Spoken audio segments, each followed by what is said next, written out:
আমি নিজের সাথে কিছু একটা করছিলাম। সেই সময় আমার ভাই রুমে চলে আসে ফোনের চার্জার নিতে। আমার এই অবস্থা দেখে সে একটু লজ্জা পেয়ে যায়। আমি তাকে দেখে খুব লজ্জা পাই। পরে আমি তাকে জিজ্ঞাসা করলাম, কি হয়েছে, কেন এসেছো রুমে? সে বলল, মোবাইলের চার্জার নিতে। আমি তাকে আমার পাশে এসে বসতে বললাম। সে আমার পাশে এসে বসে জিজ্ঞাসা করলো, আপু কি করছিলে? জামাইয়ের কথা মনে হচ্ছিল বুঝি? আমি বললাম, না, জামাইয়ের কথা মনে করে তো আর লাভ নেই।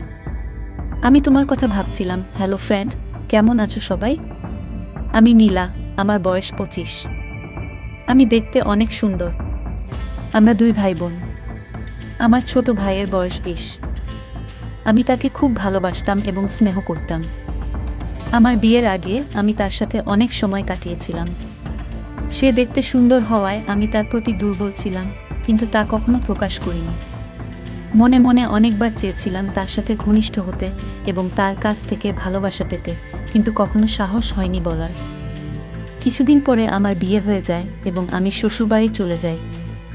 সেখানে সংসার শুরু করি। আমার স্বামী আমাকে অনেক ভালোবাসতো। কিছুদিন পর তার আচরণে অনেক পরিবর্তন লক্ষ্য করি। সে আর আগের মতো আমাকে ভালোবাসে না। রাত হলেই সে কোনো না কোনো অজুহাতে আমার কাছ থেকে দূরে থাকতে শুরু করে। আমি যখনই তার কাছে যেতাম, ভাবতাম আজ তার সাথে সময় কাটাবো এবং আদর ভালোবাসা নেব, কিন্তু সে আমার কাছ থেকে অনেক দূরে থাকতে শুরু করলো। সে এখন এসব করতে পছন্দ করছে না। একদিন আমি তাকে জোর করে এসব করতে বাধ্য করি। তারপর যা হলো তা আমার জীবনটাই শেষ করে দিল। এই বয়সেই আমার ভালোবাসার প্রয়োজন ছিল, কিন্তু তা আর হবে না মনে হতে লাগলো। কারণ আমার স্বামী এখন অক্ষম হয়ে পড়েছে। তার কোনো এক রোগ ছিল, যার প্রভাব এখন দেখা দিতে শুরু করেছে।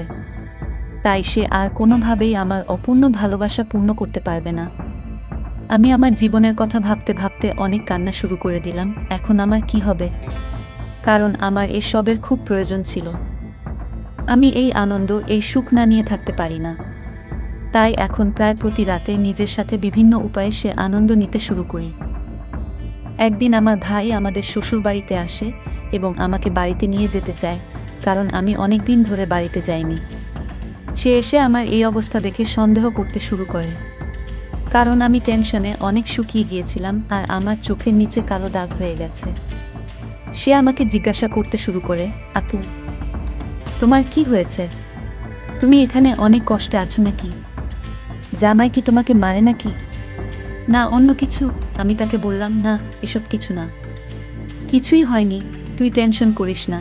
তারপর আমি তার সাথে আমাদের বাড়িতে যাই এবং বেশ কিছুদিন থাকার পরিকল্পনা করি।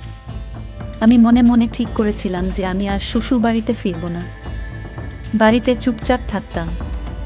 একদিন বিকেলে ছাদে বসে ভাবছিলাম আমার কি হবে এখন, আর কান্না করছিলাম। ঠিক তখনই আমার ভাই সেখানে চলে আসে। আমার কান্না দেখে সে আমার পাশে বসে আমার চোখের জল মুছে দেয় আর আমার হাত ধরে জানতে চায় কি হয়েছে। আমি লজ্জায় কিছু বলতে পারছিলাম না। তারপরেও সে অনেক জোর করার পর আমি তাকে বলি যে আমার জামাই আমাকে আর তেমন ভালোবাসে না এবং সে আমাকে সেই সুখ দিতে পারে না। আমার কথা শুনে সে একটু চুপ হয়ে যায়। পরে সে বলে, কেন, কি হয়েছে? তোমরা তো আগে ভালোই ছিলে, তাহলে এখন কি হলো? আমি তাকে বললাম সে আর কোনোদিন আমাকে সেই সুখ দিতে পারবে না। আমার কথা শুনে তারও মন খারাপ হলো। আমি মনে মনে ভাবছিলাম, এই সুখ এবং ভালোবাসা যদি আমি আমার ভাইয়ের কাছ থেকে পাই, তাহলে অনেক ভালো হবে।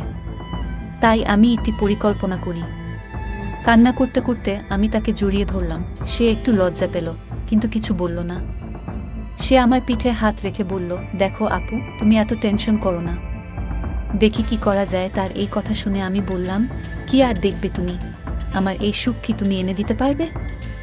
আমি এভাবে থাকতে পারি না, অনেক কষ্ট হয়। সে আর কিছু না বলে আমাকে নিয়ে নিচে চলে আসে নাস্তা করার জন্য। আমরা নাস্তা করলাম এবং অনেক গল্প করলাম। আমি মনে মনে ভাবছিলাম আমার ভাইও হয়তো আমাকে নিয়ে কিছু ভাবতে শুরু করেছে। তাই আমি অনেক আনন্দ পেলাম। এরপর থেকে আমি আমার ভাইয়ের কাছাকাছি থাকতে শুরু করলাম, আর সেও আমার কাছাকাছি থাকতে পছন্দ করল। এখন প্রতি রাতে আমি আমার ভাইয়ের কথা ভাবতে ভাবতে নিজের সাথে বিভিন্নভাবে আনন্দ নিতে থাকি। একদিন রাতে ঘুমানোর জন্য রুমে চলে যাই। ঘরের দরজা প্রায় খোলা ছিল। আমি নিজের সাথে কিছু একটা করছিলাম। সেই সময় আমার ভাই রুমে চলে আসে ফোনের চার্জার নিতে। আমার এই অবস্থা দেখে সে একটু লজ্জা পেয়ে যায়। আমি তাকে দেখে খুব লজ্জা পাই। পরে আমি তাকে জিজ্ঞাসা করলাম, কি হয়েছে, কেন এসেছো রুমে? সে বলল, মোবাইলের চার্জার নিতে। আমি তাকে আমার পাশে এসে বসতে বললাম। সে আমার পাশে এসে বসে জিজ্ঞাসা করল, আপু কি করছিলে? জামাইয়ের কথা মনে হচ্ছিল বুঝি? আমি বললাম, না, জামাইয়ের কথা মনে করে তো আর লাভ নেই। আমি তো ওনার কথা ভাবছিলাম। সে আমার কথা শুনে অবাক হয়ে যায় এবং বলে, কেন আপু? আমি বললাম, এত অবুঝ সাজতে হবে না। তারপর আমি তার খুব কাছে গিয়ে বসে বললাম, ভাই, তুমি আমাকে ভালোবাসবে? আমি তোমাকে অনেক ভালোবাসি। ছোটবেলা থেকেই তোমার সাথে থাকতে চেয়েছি অনেকবার, কিন্তু লজ্জায় বলতে পারিনি। আজ বলছি। সে আমার কথা শুনে বলল, আপু তুমি দেখতে অনেক সুন্দর। আমারও মন করত, কিন্তু আমিও তোমাকে বলতে পারিনি। ভয়ে আমি তার মুখ থেকে এইসব কথা শুনে অনেক খুশি হলাম আর তাকে জড়িয়ে ধরলাম। সেও আমাকে জড়িয়ে ধরল। আমি তার গালে অনেকবার কিস খেলাম। তারপর অনেক দিনের মনে বাসনা আমার পূর্ণ হতে থাকলো।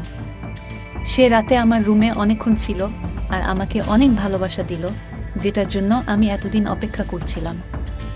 পরে সে তার রুমে চলে গেল আর বলল, একটু পরে যেন আমার রুমে আসো, কারণ অনেকক্ষণ হলো আমি তোমার রুমে আছি, কেউ যেন সন্দেহ না করে। পরে আমি সুযোগ বুঝে তার রুমে গিয়ে আবার শুরু করলাম বাকি কাজগুলো। আমার ভাইয়ের এসব দেখে আমি তো অবাক হয়ে গেলাম। ভাবছিলাম, যদি কিছুদিন আগে এসব হতো তাহলে আমি হয়তো বিয়েই করতাম না। আমরা সেদিন অনেকবার ঘনিষ্ঠ সময় কাটিয়েছিলাম। যে ভালোবাসা আমার ভাই আমাকে দিয়েছে, এতদিনেও আমার স্বামী আমাকে এই রকম ভালোবাসা দিতে পারেনি। তাই আমি মনে মনে ঠিক করলাম, আমি আমার স্বামীকে ছেড়ে দেব এবং বাড়িতেই থাকব। আর আমার সব অপূর্ণতা আমার ভাইয়ের কাছ থেকে পূরণ করব। এরপর থেকে আমি আর আমার ভাই একসাথে অনেক সময় কাটাতে শুরু করলাম। আমরা অনেক গোপনে এই সম্পর্কটা চালাতে লাগলাম, কারণ কেউ যদি এই সম্পর্কের কথা জানতে পারে তাহলে অনেক খারাপ মন্তব্য করবে। তাই আমরা খুব সাবধানে আমাদের সম্পর্কটা চালিয়ে যেতে থাকলাম। আমি এখন অনেক খুশি, কারণ আমার ভাই আমাকে অনেক ভালোবাসে এবং যত্ন নেয়। আমরা অনেক সময় বাইরে ঘুরতেও যেতাম, সেখানেও সুযোগ পেলে আমি আমার ভাইয়ের কাছ থেকে ভালোবাসা নিতাম। সেও আমার সাথে খুব খুশি ছিল, তাই সে আমাকে অনেক সময় দিত। কিছুদিন পর আমি আমার স্বামীকে ছেড়ে দেই। আমি বাড়িতে এসে আমার মায়ের সাথে সব শেয়ার করি এবং বলি যে জামাই আমাকে আর ভালোবাসে না। আমার কথা শুনে মা বললেন, যেটা তোমার ভালো মনে হয় সেটাই করো। স্বামীকে ছেড়ে দেওয়ার পর আমি নিজেই বাড়িতে থাকতে শুরু করি। আমি আর আমার ভাই একসাথে থাকা শুরু করলাম। অনেক সময় কাটাতে লাগলাম, গল্প করতাম, যা আমার জন্য অনেক ভালো সময় ছিল। এখন আমরা সুযোগ পেলেই ঘনিষ্ঠভাবে সময় কাটাই। গল্পটা কেমন লাগলো?